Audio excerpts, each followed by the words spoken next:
There's no point bringing these people in if you're going to play narrow, if you're going to play a 3-4-2-1. So we could see an entirely new look Chelsea here.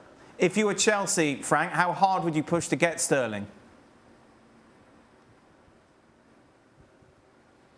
Well, if you have Sterling at his best, no doubt that it's a plus. And but what kind of player Chelsea's gonna get? That I don't know. But definitely the guy is a fantastic player and he can bring something special. That's not going to resolve the problem that Chelsea has, I think, in terms of scoring goals, instead of getting the confidence back to all the players. What is not going to resolve as well is the crosses from the two wings, Reece James and I'm sorry, I forgot on the left side.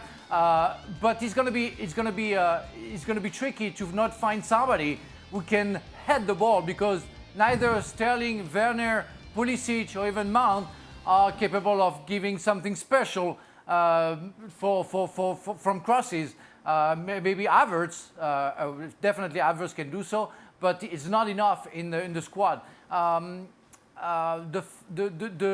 The pace of the game is going to be better for Chelsea. I think this is what Sterling can bring, but the cleverness front of the goal and is not going to be the same.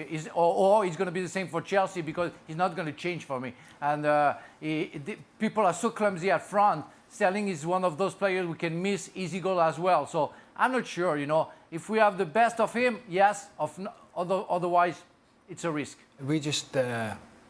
If this deal does happen, and it's just speculation, Chelsea's just trying to overload themselves with all kind of similar players.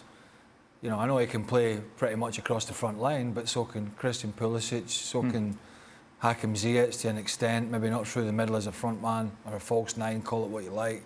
Hudson-Odoi, Mason Mount. I'm sure I've missed others out. Timo Werner obviously is more of a natural striker, but he plays predominantly on the left side. Yeah, it just adds to the 5 or 6 probably in numbers that they've already got that can do similar things. Now, does he do it better than most of the others? Well, he has done recently, but he's played in a much better side, and that helps. But it won't obviously answer all the questions. It will answer maybe some of them. But yeah, this would be one piece of a jigsaw that is still missing. I would say at least 3 or 4 pieces before they're even close to City and Liverpool. Are you surprised City see him as a saleable asset? Well, he's got a year left and no real indication that he wants to extend, or indication that City want to offer him the kind of money that I think Raheem Sterling wants to get, and understandably so. So if you're City and that's a standoff, you have to make a decision on selling him now, and I think rightly so.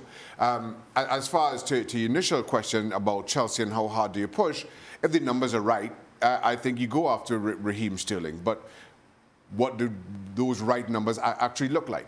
And here's the thing for me with Chelsea and this deal. Chelsea obviously trying to get themselves in the same conversation with Liverpool and Manchester City. I don't think Raheem Sterling goes to, either of those clubs show any interest in Raheem Sterling. Right. And so if you're Chelsea, while he brings that a different dimension to maybe some of the other players that Craig just mentioned, because of his pure pace and because of how you have to play up against that, I'm not sure that this is a player that you really push hard for.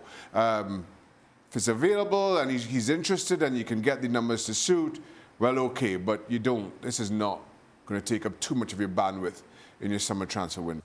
Well, thank you very much for watching ESPN on YouTube. For more sports highlights and analysis, be sure to download the ESPN app. And for live streaming, premium content, and let's not forget as well, ESPN FC 7 days a week. Subscribe to ESPN+.